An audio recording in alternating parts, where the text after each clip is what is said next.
বুঝলি, আমি হাত জোর করে বলছি, আমাদের একটা সুযোগ দিয়ে আপনি এক উদাহরণ স্থাপন করুন এবং পাপীদের বুঝিয়ে দিন বিচার অন্ধ হয় না। আমার নিজের পক্ষ নিয়ে আমাকে কেস করার অনুমতি আপনি আমাকে দিন হুজুর। বেশ, আপনি দরখাস্ত করুন, তারপর আমি সিদ্ধান্ত নেব। আর আমি এই কেসের গুরুত্ব বিচার করে আর একটা পরবর্তী ডেট দিলাম।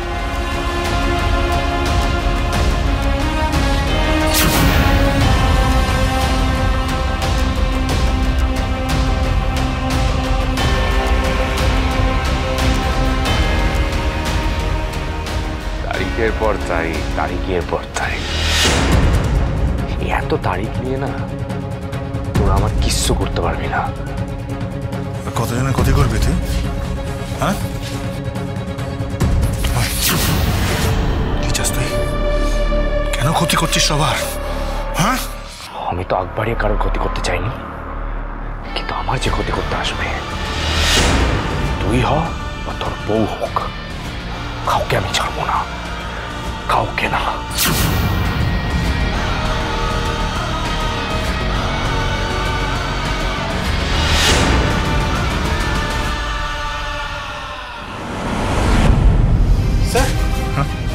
স্যার, এ তো পুরো উল্টো চাল চলে দিল। আর আমাদের চাল চালার লোকটা? জানি না ব্যাটারি, কি হচ্ছে কিছু বুঝতে পারছি না। আবির, আবির শোন শোন, কি ব্যাপার বলতো তুই? হ্যাঁ হ্যালো, আমি আসছি, এখনই আসছি। আরে আসছি মানে এটা কি হলো পূজা এটা? হ্যাঁ, আবির কিছু বুঝতেই পারলো না, চিনতেই পারলো না, ডিনাই করে চলে গেল, কোনো কথাও বলো না কোর্টে। আবিরও আমাদের এড়িয়ে গেল, কি হলো বলো তো? আবির সারাক্ষণ কোর্টে চুপ করে থাকলো কেন? সবাইকে চুপ করাতে করাতে একদিন এই বিক্রম খুনের কেসটা একেবারে চুপ হয়ে যাবে না তো? বিচারের বাণী নীরবে নিভৃতে কাঁপবে না তো?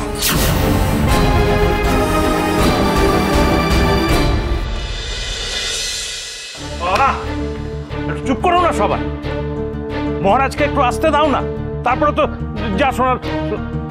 ওই তো ওরা চলে এসেছে। এই, তুই কি করেছিস? হ্যাঁ, তুই সোমনাথের বিরুদ্ধে কেস করেছিস? হ্যাঁ, কেন রে? কিসের জন্য? কি কেস করেছিস তুই? তোর ওকে পছন্দ নয় বলে তাই ওকে ফাঁসানোর চেষ্টা করছিস, তাই না? আমি আমি আগেই বুঝতে পেরেছিলাম, আমার চোখের আড়ালে এরা দুজনে মিলে না কোনো একটা ষড়যন্ত্র করছে। প্রিয়াঙ্কার ফোন পেয়ে তবে নিশ্চিত হতে পারলাম। মহারাজ, তুমি কিসের বেসিসে কেসটা করেছো জানতে পারি আমি? বেসিস আবার কি? তুই কেস করবি কেন? আর কি বেসিস? ওই ওই ওই বেলুনের মধ্যে কি সব গুঁড়ো ছিল, হয় সেই সব হবে, আর নইলে ওই ওর অটোতে কি সব পাওয়া গিয়েছিল না আবোল তাবোল জিনিস, সেই নিয়ে হবে। যেভাবেই হোক না কেন তোকে দাদাকে ক্রিমিনাল বানাতে হবে, তাই না রে?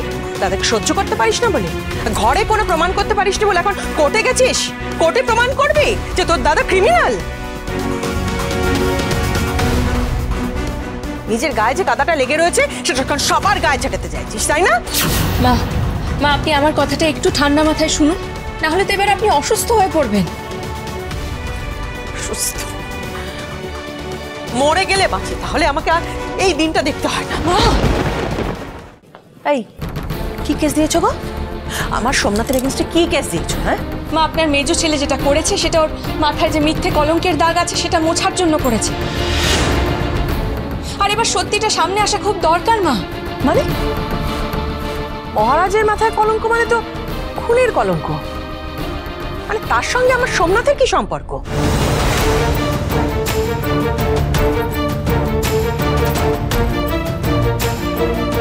কি বলতে চাইছো তোমরা? হ্যাঁ, আমার সোনা দোষী? এইসব কেসের মধ্যে আমার সোনাকে কেন জড়াচ্ছ বলো তো? এই বাচাল মেয়ে, তুমি আর তোমার এই অকর্মণ্য বর, তোমরা দুজনে মিলে আমার বড় ছেলেকে কিভাবে ফাঁসাতে চাইছো বলো তো? কি করতে চাইছো? কি ওর এগেইনস্টে কি করতে চাইছো? অসভ্য বাচাল, ভিখিরি, মিথ্যুক, অলক্ষী।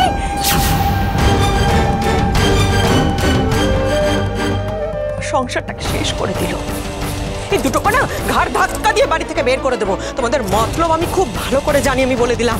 আর আপনি যখন সবটা জেনে গেছেন মিসেস মুখার্জি, তখন এটা জেনে রাখুন, খুনি আমি নই। খুন করেছে আপনার আদরের বড় ছেলে সোমনাথ মুখার্জি। সোমনাথ মুখার্জি।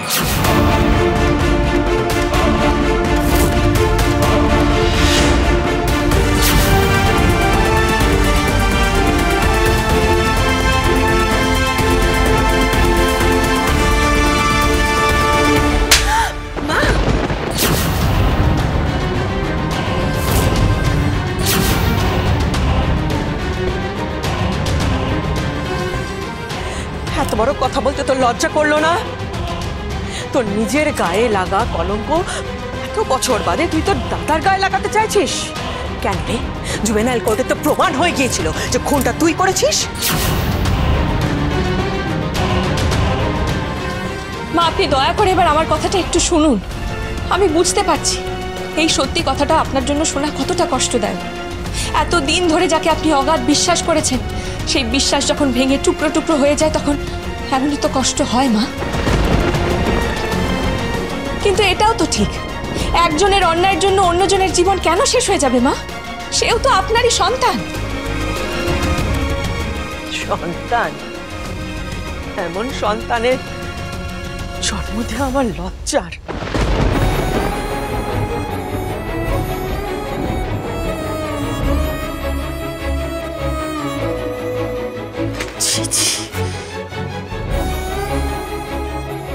আচ্ছা পূজা মা, এই তোরা প্রমাণ করতে পারবি তো যে মহারাজ নির্দোষ? পারবি?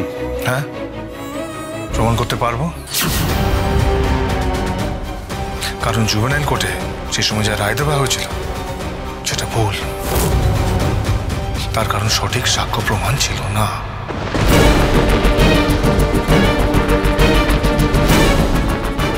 ও, সেই ফন্দি করেছিস তোরা? তোরা সেই জন্য আবার নতুন করে ফাঁসাবি আমার সোমনাথকে? তোদের কারসাজি বুঝি না, সব এই মেয়ের জন্য হয়েছে। ধম্মে সইবে না মেয়ে, জেনে রেখে দাও তুমি। এত বড় অন্যায় করলে ধম্মে সইবে না।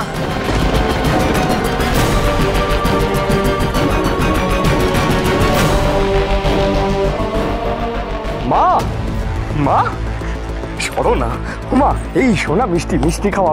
আরে মিলি ধর ধর, সবাইকে মিষ্টি খাওয়া। মা, তোমাদের সবার জন্য মিষ্টি এনেছি। কি হয়েছে? মিষ্টি কেন রে? তুই আনছিস মিষ্টি, আর ওদিকে দেখ তোকে বিপদে ফেলার জন্য সব পাত পেতে রেখেছে। করতে দাও না মা, সত্যি জয় হবে। খুনি আবার নতুন করে শাস্তি পাবে, এই যা। আর এবার হয়তো সারা জীবন জেলেই পচে মরতে হবে।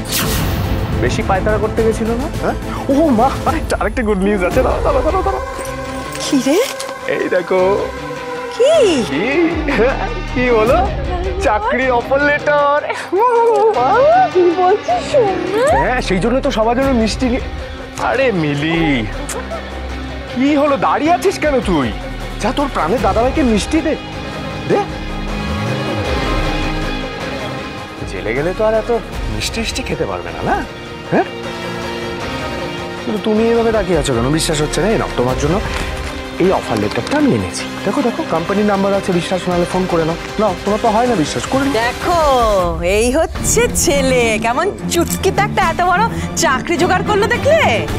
আর একজন অকাল কুষ্মাণ্ড।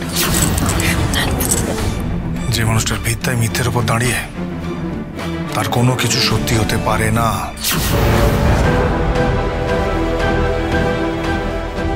আর এই যে চিঠি, এই চিঠিও একদিন মিথ্যে প্রমাণ হবে, হবেই।